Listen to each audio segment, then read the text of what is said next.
Hi, I just literally walked in the door from my daily walk, and I'm trying to walk 6 miles a day for a couple of reasons actually. One, to keep my frequency high, and two, to keep fit, to keep well, because I realised that literally walking from the house to the cabin and the cabin back to the house isn't really conducive to me keeping well.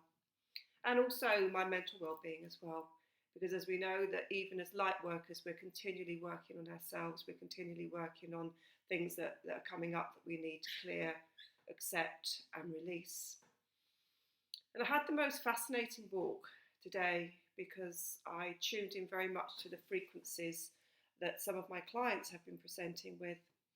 And last week, with the grace and permission of my clients, we seem to do phenomenal work around the feelings of fear, around the feelings of shame.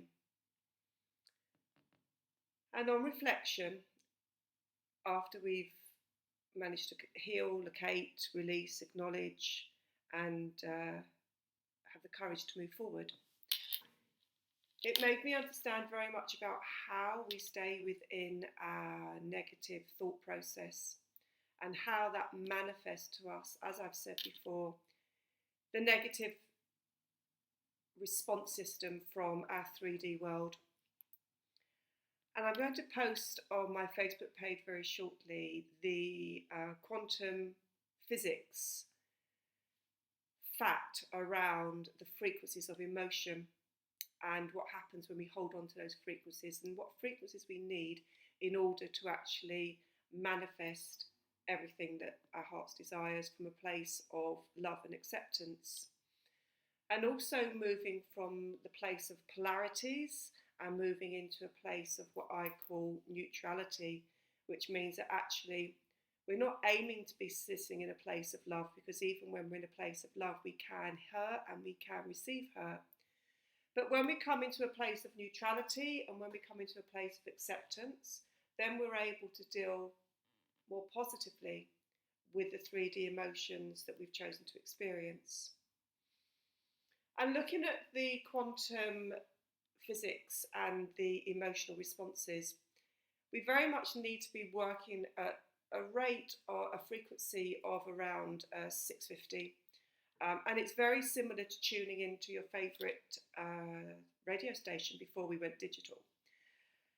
And when we tune into our higher frequencies, when we tune into the fact that we sit in self-love, we sit in forgiveness, we sit in gratitude, then we are able to transcend all of the 3D emotions and things that come and blindside us, that take us down into our lower frequencies.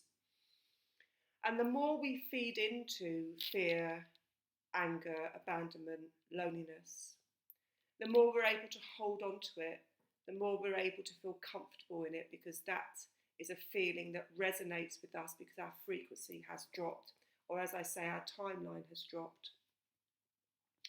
When we're able to climb up through our frequencies, and we can do that in several ways. We can do it absolutely by walking, we can do it by exercising, we can do it by having positive mental attitude.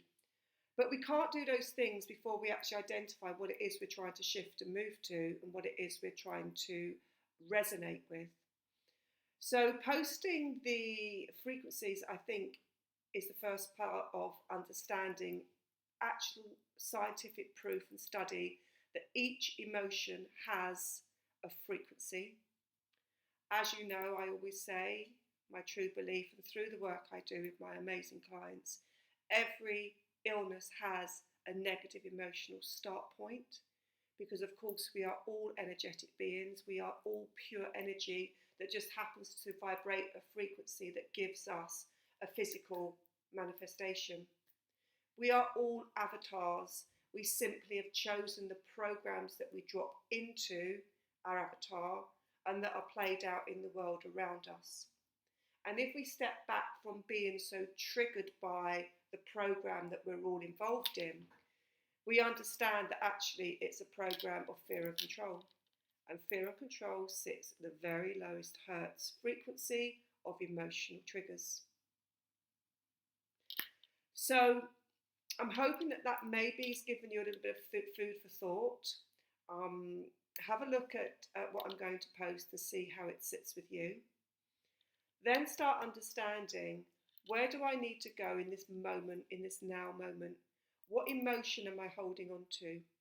If it's an emotion of joy, it's the higher frequency. If it's an emotion of self-belief, self-love, self-worth, then hey, keep going, because that's amazing.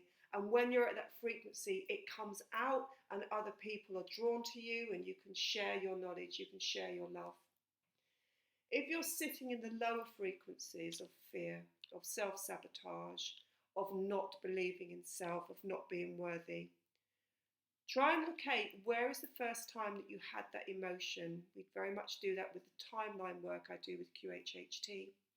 Where is the first belief system that started the programming of that negative emotion? And then look to start setting it free, or at least start with having an awareness of where your negative emotion sits. Because from that negative place is where you will manifest. From your lowest timeline is everything that you will manifest.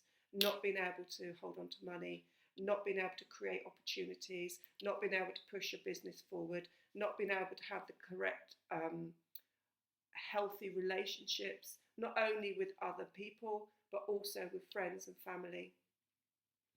We can't save everyone, so the only place to start is to save ourselves and to work on ourselves, hoping that in doing that, we can then spread our light, we can then spread our vibration, and that people are drawn to us to do that work, and we, through the work that we do, hold space for them. So check out your frequency, check out your belief system, and if you need any help, get in touch.